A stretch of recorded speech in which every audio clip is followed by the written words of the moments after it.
Assalamualaikum warahmatullahi wabarakatuh. Perkenalkan, nama saya Wangi. Saya akan mencoba mereview sebuah novel. Nah, siapa nih di antara kalian yang anak bungsu? Kalau kalian anak bungsu, wajib banget baca buku Si Anak Kuat. Siapa tahu kalian merasakan hal-hal yang dirasakan oleh Amel sebagai seorang anak bungsu. Oh iya, biasanya anak bungsu identik dengan penunggu rumah, persis yang dirasakan oleh Amel, hingga sering diledek oleh Kak Bulian dan Kak Pukat bahwa Amel si penunggu rumah. Walaupun saya bukan anak bungsu, tetapi dengan membaca buku ini, saya seperti memahami dan merasakan apa yang dialami oleh anak bungsu. Buku Si Anak Kuat merupakan buku pertama dari serial Anak Nusantara, yang sebelumnya berjudul Amelia dari serial Anak-Anak Mama. Seru, sedih, senang, terharu, dan banyak hal-hal yang saya rasakan dari membaca buku ini. Banyak juga pelajaran yang bisa diambil dari tokoh-tokoh hebat buku Si Anak Kuat. Oke, kali ini saya akan menyajikan review dari buku Si Anak Kuat yang dikarang oleh Darwis atau lebih dikenal dengan Terelie. Ia lahir di Lahat 21 Mei 1979 dengan umurnya saat ini 41 tahun. Novel ini terbit pada Desember 2018 dengan jumlah halaman 398 halaman. Oh, hampir 400 halaman ya.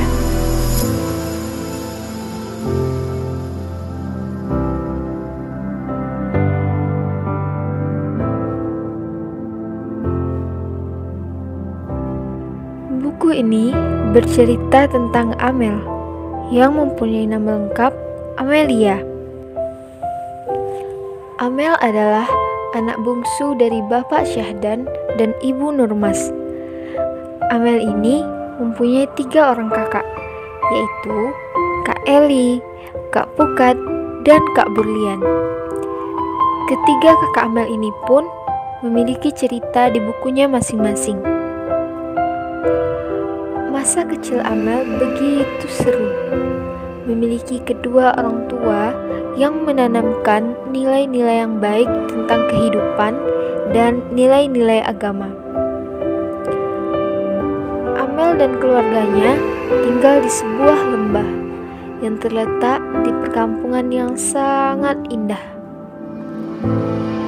Aku dan keluargaku tinggal di perkampungan yang indah, persis di lembah Bukit Barisan, dilingkari oleh hutan lebat di bagian atasnya, lereng-lereng yang berkabut saat pagi, bagai melihat kapas sejauh mata memandang. Di bawahnya dibatasi oleh sungai besar berair jernih. Jika datang pagi-pagi, pukul 6 misalnya, kalian akan melihat air sungai yang seolah menyimpan balok-balok es, mengepul mengeluarkan uap. Begitu jernih, begitu dingin. Koral dasar sungai terlihat. Ikan berlarian di sela-sela kaki membuat bulu. Dari membacanya saja, membuat saya seperti ikut masuk ke dalam cerita kehidupannya Amel. Saya sangat menyukai buku ini.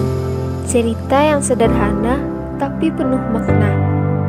Banyak pesan moral yang saya dapatkan dari setiap tokoh di dalam buku ini. Amel sering diolok-olok oleh kedua kakak laki-lakinya yang super jahil, Kak Pukat dan Kak Burlian. Mereka punya julukan yang lucu menurut saya, yaitu Dua Sigung. Dua Sigung itu sering menyebut Amel sebagai penunggu rumah, yang artinya ketika sudah besar nanti, ketiga kakaknya akan merantau jauh. Namun, Amel harus tetap berada di rumah. Ada momen yang membuat saya begitu terharu, di mana ketika Amel sangat kesal dengan kakak pertamanya, yaitu Kak Eli. Sebagai anak sulung, Kak Eli seringkali menyuruh dan memerintah adik-adiknya, terutama kepada Amel. Kak Eli juga sering memarahi Amel ketika Amel tidak melaksanakan tugas rumahnya, sehingga Amel menganggap bahwa kakaknya itu galak dan tidak sayang kepada Amel. Hingga suatu hari, Amel pun ingin balas dendam kepada kakaknya secara diam-diam. Dan hal itu pun berhasil dilakukannya. Lalu, apa yang terjadi? Kak Eli pun semakin marah tentunya. Dan Amel ketahuan sehingga ia dihukum oleh kedua orang tuanya. Di momen inilah Bapak menasihati Amel.